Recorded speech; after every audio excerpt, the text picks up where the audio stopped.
উচ্চতম ন্যায়ালয় তথা চৰকাৰৰ তৰফৰ পৰা SIR লৈ অৰ্থাৎ স্পেচিয়েল ইন্টেনচিভ ৰিভিজন লৈ কিন্তু এটা গুৰুত্বপূৰ্ণ জাননী জাৰি কৰিছে, য'ত উল্লেখ কৰা হৈছে 11টাকৈ নথিৰ কথা। আৰু এই যি 11টা নথি উল্লেখ কৰা হৈছে তাৰে ভিতৰৰ পৰা মাত্ৰ এটা নথি যদি আপোনালোকৰ হাতত থাকে তেনেক্ষেত্ৰত কিন্তু আপোনালোকে অতি সহজতে SIRত আবেদন কৰিব পাৰিব আৰু আপোনাৰ নাম যাতে ভোটাৰ তালিকাৰ পৰা কৰ্তন নহয় আপোনালোকে এই সুবিধাটো ল'ব পাৰিব। তো কি জাননী জাৰি কৰিছে, লগতে আপোনালোকৰ কোনকেইটা নথিৰ বিষয়ে ইয়াতে উল্লেখ কৰিছে আৰু আপোনালোকে কোনকেইটা নথি জমা দিব লাগিব SIRত সেই বিষয়ে এই ভিডিঅ'ৰ জৰিয়তে আপোনালোকক পুংখানুপুংখভাৱে মই আপোনালোকক জনাবলৈ চেষ্টা কৰিম। গতিকে আপুনি যদি এজন ভোটাৰ হয় তেনেক্ষেত্ৰত আপুনি ভিডিঅ'টো সম্পূৰ্ণ কৰি চাব, লগতে আপুনি এই ভিডিঅ'টো বেছিকৈ শ্বেয়াৰ কৰি দিব যাতে সকলো মানুহে এই বিষয়টো জানিব পাৰে।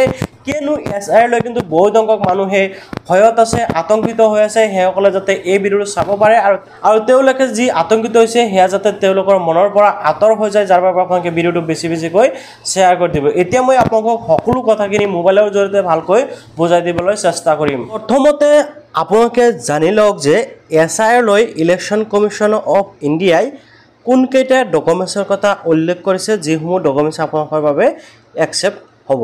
তো ইয়াতে চাওক, স্পেচিয়েল ইন্টেনচিভ ৰিভিজন ভোটাৰ তালিকা সূক্ষ্ম পুনৰীক্ষণৰ বাবে প্ৰয়োজনীয় নথিপত্ৰ।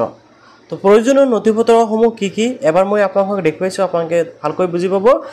আৰু ইয়াৰ পিছত আপোনালোকৰ কোনসমূহ নথি প্ৰয়োজন হ'ব বা আপোনাৰ বাবে কোনকেইটা নথি দৰকাৰ হ'ব বা প্ৰয়োজন হ'ব সেই বিষয়েও বুজাই ক'ম। তো প্ৰথমতে চাওক যে কোনসমূহ নথি ইয়াতে গ্ৰহণযোগ্য হ'ব বুলি জনাইছে। প্ৰথমতে আছে চৰকাৰী চাকৰিয়াল বা অৱসৰপ্ৰাপ্ত কৰ্মচাৰীৰ প্ৰমাণপত্ৰ। যিসকল নেকি চাকৰি কৰিছে সেইসকলৰ যি অৱসৰপ্ৰাপ্ত বা বৰ্তমান চাকৰি কৰি থকা যি আইডেণ্টি আছে সেইটো ব্যৱহাৰ কৰিব পাৰিব। ইয়াৰ পিছত আহিছে 1987 চনৰ 1 জুলাইৰ পূৰ্বৰ চৰকাৰী নথি, অৰ্থাৎ 1987 চনৰ 1 জুলাইৰ আগৰ যদি কোনো ধৰণৰ চৰকাৰী নথি আছে, যিকোনো ধৰণৰ নথি হ'ব পাৰে, সেয়া কিন্তু আপোনালোকে ব্যৱহাৰ কৰিব পাৰিব। অ'কে, তাৰপিছত আহিছে জন্মৰ প্ৰমাণপত্ৰ। এতিয়া এই যে জন্মৰ প্ৰমাণপত্ৰ, ইয়াতে কিন্তু বহুত মানুহে ভাবি আছে যে জন্মৰ প্ৰমাণপত্ৰ মানে মাত্ৰ জন্ম চাৰ্টিফিকেটখন বা বাৰ্থ চাৰ্টিফিকেটখনই ব্যৱহাৰ কৰিব পাৰিব। ঠিক তেনেকুৱা নহয়, আপোনালোকে ইয়াৰ বাবে কি কৰিব পাৰিব, আপোনালোকে হায়াৰ ছেকেণ্ডেৰী বা আপোনালোকে ডিগ্ৰীৰ যি এডমিট সেই এডমিট ব্যৱহাৰ কৰিব পাৰিব। তাৰপিছত বৈধ পাছপৰ্ট, ইয়াতে কিন্তু পাছপৰ্টৰ কথা সুকীয়াকৈ উল্লেখ কৰা হৈছে, পাছপৰ্ট আপোনালোকে ব্যৱহাৰ কৰিব পাৰিব। তাৰপিছত কি হৈছে, জন্ম তাৰিখ থকা ভোটাৰ বা বিশ্ববিদ্যালয়ৰ চাৰ্টিফিকেট। এই কথাখিনি মই অলৰেডি উল্লেখ কৰিছোঁ। আপোনালোকে হায়াৰ ছেকেণ্ডেৰী বা ডিগ্ৰী পাছ কৰা সকলেও কিন্তু এই ডকুমেণ্টছটো ব্যৱহাৰ কৰিব পাৰিব, আপোনাৰ যি চাৰ্টিফিকেট আছে যদি আপোনাৰ তাতে জন্ম তাৰিখটো উল্লেখ আছে। তাৰপিছত কোৱা হৈছে সংশ্লিষ্ট এলেকাত স্থায়ীভাৱে বসবাস কৰা প্ৰমাণপত্ৰ, অৰ্থাৎ আপোনালোকে যিখন ঠাইত বসবাস কৰিছে সেই ঠাইৰ যদি স্থায়ী বসবাস প্ৰমাণপত্ৰ আছে, যেনেকৈ PRC, তেনেকুৱা ধৰণৰ যদি ডকুমেণ্টছ আছে আপোনালোকে সেয়াও কিন্তু ব্যৱহাৰ কৰিব পাৰিব। তাৰপিছত আহিছে অনুসূচিত জাতি বা জনজাতিৰ প্ৰমাণপত্ৰ। এইটো হ'ল SC আৰু STৰ যদি কোনো ধৰণৰ ডকুমেণ্টছ আছে, যিসকল SC ST আছে সেইসকল SC ST চাৰ্টিফিকেট থাকে, সেইটো কিন্তু ইয়াতে ব্যৱহাৰ কৰিব পাৰিব। তাৰপিছত কৈছে NRCৰ তালিকাত নাম, যদি আপোনালোকৰ নাম NRC তালিকাত আছে তথাপিও আপোনালোকে সেয়া ব্যৱহাৰ কৰিব পাৰিব। বনাঞ্চলত বসবাস কৰা অধিকাৰ থকা প্ৰমাণপত্ৰ, অৰ্থাৎ যিসকলে বনাঞ্চল অৰ্থাৎ ফৰেষ্ট মাটিত বসবাস কৰি আছে আৰু যাৰ বাবে চৰকাৰৰ পৰা কোনো ধৰণৰ প্ৰমাণ দিছে, তেনেক্ষেত্ৰত আপোনালোকে ইয়াতে বসবাস কৰিব মানে সেই ডকুমেণ্টছ ব্যৱহাৰ কৰিব পাৰিব। ৰাজ্য চৰকাৰ বা স্থানীয় প্ৰশাসনে প্ৰস্তুত কৰা পাৰিবাৰিক ৰেজিষ্টাৰ, যদি চৰকাৰৰ পৰা বা প্ৰশাসনৰ জৰিয়তে কোনো ধৰণৰ ৰেজিষ্ট্ৰেশ্যন আছে আপোনালোকে সেয়া ব্যৱহাৰ কৰিব পাৰিব। চৰকাৰে প্ৰদান কৰা মাটিৰ দলিলৰ পট্টা, অৰ্থাৎ চৰকাৰৰ তৰফৰ পৰা যিসকল মাটি প্ৰদান কৰিছে সেইসকলৰ দলিলৰ পট্টা।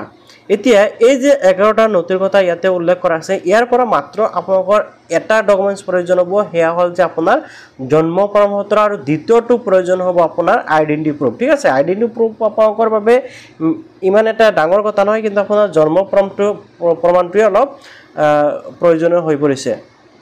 ইয়াতে আৰু এটা গুৰুত্বপূৰ্ণ বিষয় উল্লেখ কৰা হৈছে, যিটো বহুতেই নাজানে আৰু বহুতেই বুজি নাপায়, বহুত মানুহে কিন্তু খেলিমেলি হৈ আছে এই বিষয়সমূহ লৈ। আপোনালোকে ভিডিঅ'টো সম্পূৰ্ণ কৰি চালে বুজি পাব। ইয়াতে উল্লেখ কৰা হৈছে, যিহেতু 2005 চনৰ ভোটাৰ তালিকাখন বৃত্তিবৰ্ষ হিচাপে লোৱা হৈছে, গতিকে যিসকল ব্যক্তিৰ নাম 2005 চনৰ ভোটাৰ তালিকাত আছে সেইসকলক কোনো ধৰণৰ নথিপত্ৰ জমা দিয়াৰ প্ৰয়োজনীয়তা নাই। এইটো কিন্তু এটা ইম্পৰ্টেণ্ট এটা গুৰুত্বপূৰ্ণ পইণ্ট যিটো বহুত মানুহে নাজানে আৰু বহুত মানুহে এই বিষয়টো ভুল কৰি আছে যে আপোনাৰ নাম 2005 ভোটৰ তালিকাত থকাৰ পিছতো কিন্তু আপোনালোকে বহুতে চিন্তিত হৈ আছে, বহুতে হাবাথুৰি খাই আছে, বহুতে কিন্তু মানে কি ক'ম বহুত টেনশ্যন লৈ আছে, এনেকৈ ৰাতিৰ টোপনিটো তেওঁলোকৰ ঠিকমতে অহা নাই এই টেনশ্যনত। তো আপোনালোকক মই এটা কথাই আগৰ পৰা কৈ আছোঁ আৰু এতিয়াও কৈছোঁ, আপোনালোকে ধৈৰ্য সহকাৰে আপোনালোকে শান্তিভাৱে কামসমূহ কৰিব লাগিব, ঠিক আছে। ইয়াতে কিন্তু ধুনীয়াকৈ এটা কথা উল্লেখ কৰিছে যিটো নেকি আটাইতকৈ গুৰুত্বপূৰ্ণ এটা বিষয় যে যিসকলৰ নাম নেকি 2005 চনৰ ভোটৰ তালিকাত আছে সেইসকলৰ কিন্তু কোনো ধৰণৰ নথি পত্ৰৰ প্ৰয়োজনীয়তা নাই বা সেইসকলে কোনো ধৰণৰ জমাও দিব নালাগে। এইটো এটা খুবেই ভাল বিষয়, কিছু সংখ্যক মানুহে খুবেই হাবাথুৰি খাই আছে, সেইসকলৰ বাবে এই আপডেট। এতিয়া আপোনালোকে কোনসকল মানুহৰ কোন ধৰণৰ ডকুমেণ্ট জমা দিব লাগিব তাৰো এটা জাননী ওলাইছে, সেয়া মই আপোনালোকক এতিয়া বুজাবলৈ চেষ্টা কৰিম যে আপোনালোকৰ কোনসকলৰ কোনটো নথি প্ৰয়োজন হ'ব আৰু কোনটো নথি আপোনালোকে জমা দিব লাগিব। এতিয়া চাওক, এই যি জাননী ইয়াৰ জৰিয়তে আপোনালোকে জানিব পাৰিব যে আচলতে কোনসকল মানুহৰ কি কি নথিপত্ৰৰ প্ৰয়োজন হ'ব। ভাৰতৰ নিৰ্বাচন আয়োগৰ দ্বাৰা এই আগষ্ট মাহৰ পৰা অসমত আৰম্ভ হ'ব ভোটাৰ বিশেষ নিবিড় প্ৰশিক্ষণ, স্পেচিয়েল ইণ্টেনচিভ ৰিভিজন। এই বিষয়ে আপোনালোকে সকলোৱে জানে আৰু ইয়াতে উল্লেখ কৰা হৈছে যে আপোনালোকৰ ঘৰে ঘৰে কিন্তু কি কৰিব, যিসকলকে বিহলু আছে বিহলুসকলে যাব আৰু আপোনালোকক এখনকৈ ফৰ্ম ফিল আপ জমা দিব, অৰ্থাৎ আপোনালোকক ফৰ্ম দিয়া হ'ব, দুটাকৈ ফৰ্ম দিব, এটাত আপোনালোকে ফৰ্ম ফিল আপ কৰি বিহলুৰ হাতত জমা দিব, আন কপি আপোনালোকৰ হাতত ৰাখিব, ঠিক আছে। এতিয়া যদি আপোনালোকে বাই চান্স জমা নিদিয়ে তেনেক্ষেত্ৰত আপোনাৰ নাম কিন্তু 100% কৰ্তন হ'ব, তো আপোনালোকে এই কথাটো মন ৰাখিব। এতিয়া তিনিটা স্তৰত এই প্ৰক্ৰিয়া সম্পূৰ্ণ হ'ব বুলি কৈছে, অৰ্থাৎ ইয়াতে তিনিটা ভাগ কৰিছে যে কোনসকল মানুহৰ কেনেকুৱা ধৰণৰ ডকুমেণ্টছ প্ৰয়োজন দিব হ'ব। তো প্ৰথমতে ইয়াতে চাওক, প্ৰথম স্তৰ যেটো আছে 1 নম্বৰত আছে 1987 চনৰ জুলাই মাহৰ আগত জন্মগ্ৰহণ কৰা ভোটাৰসকলৰ বাবে মাত্ৰ নিজৰ যিকোনো পৰিচয় পত্ৰ আৰু নিজৰ নামত থকা 2005 চনৰ ভোটাৰ তালিকা, এই দুটা ডকুমেণ্টছ মানে ক'বলৈ গ'লে এইসকলৰ কোনো ধৰণৰ ডকুমেণ্টছ নালাগে। আৰু আপোনালোকে প্ৰথম যেটো জাননী মই আপোনালোকক দেখুৱাইছোঁ তেখেতসকলে কৈছে কোনো ধৰণৰ নথি দিয়াৰ প্ৰয়োজন নাই বা আপোনালোকে জমা দিব নালাগে, অ'কে। অৰ্থাৎ 1987 চনৰ আগৰ যিসকলে জন্মগ্ৰহণ কৰিছে সেইসকলৰ কোনো ধৰণৰ নথি পত্ৰৰ প্ৰয়োজন নাই বা বাৰ্থ চাৰ্টিফিকেট বা জন্ম প্ৰমাণপত্ৰৰ প্ৰয়োজন ইয়াতে নাই।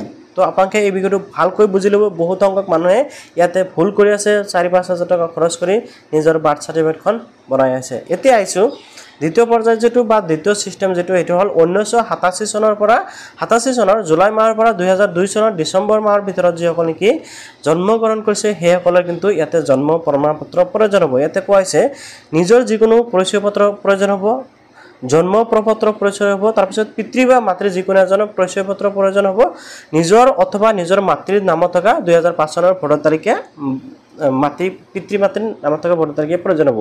তো ইয়াতে প্ৰয়োজন হৈছে যে জন্ম প্ৰমাণপত্ৰ, এতিয়া জন্ম প্ৰমাণপত্ৰৰ ভিতৰত মই কৈছোঁ যে আপোনালোকে হায়াৰ ছেকেণ্ডেৰী বা মেট্ৰিকৰ পাছপোৰ্ট আইডেণ্টি ব্যৱহাৰ মানে আপোনালোকে এডমিট কাৰ্ড ব্যৱহাৰ কৰিব পাৰিব, পাছপোৰ্ট ব্যৱহাৰ কৰিব পাৰিব, আৰু 2005 চনৰ ভোটাৰ তালিকা নিজৰ মাক বা দেউতাকৰ নাম যেটো আছে আপোনালোকে সেইটো ব্যৱহাৰ কৰিব। আৰু 2002 চনৰ পিছত জন্মগ্ৰহণ কৰাৰ সকলৰ ক্ষেত্ৰত কিন্তু একে প্ৰচেছ, জাষ্ট ইয়াতে কোৱা হৈছে যে পিতৃ মাতৃৰ উভয়ে 2005 চনৰ ভোটাৰ তালিকাখন ইয়াতে আপোনালোকে জমা দিব লাগিব। বাকী সকলো ডিটেইলছ একে, কিন্তু আপোনালোকে 1987 চনৰ আগত যিসকলে জন্মগ্ৰহণ কৰিলে সেইসকলে কিন্তু ইয়াতে কোনো ধৰণৰ নথি পত্ৰ দিয়াৰ প্ৰয়োজন নাই, জন্ম চাৰ্টিফিকেটৰ প্ৰয়োজন নাই বা জন্ম প্ৰমাণপত্ৰ দিয়াৰ কোনো ধৰণৰ প্ৰয়োজন নাই। জাষ্ট যিসকলে 1987 চনৰ পিছত জন্মগ্ৰহণ কৰিছে সেইসকলৰ জন্ম পৰিচয় পত্ৰ প্ৰয়োজন হ'ব।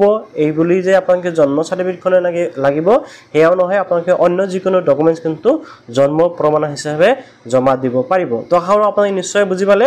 তো আপোনালোকক মই এটা কথা ক'ম যে আপোনালোকে ইমান হাবাথুৰি খাব নালাগে বা ইমান টেনশ্যনো ল'ব নালাগে, আপোনালোকে শান্তভাৱে থাকক আৰু আপোনালোকে কামসমূহ সঠিক আৰু সুচাৰুৰূপে কৰিবলৈ চেষ্টা কৰক।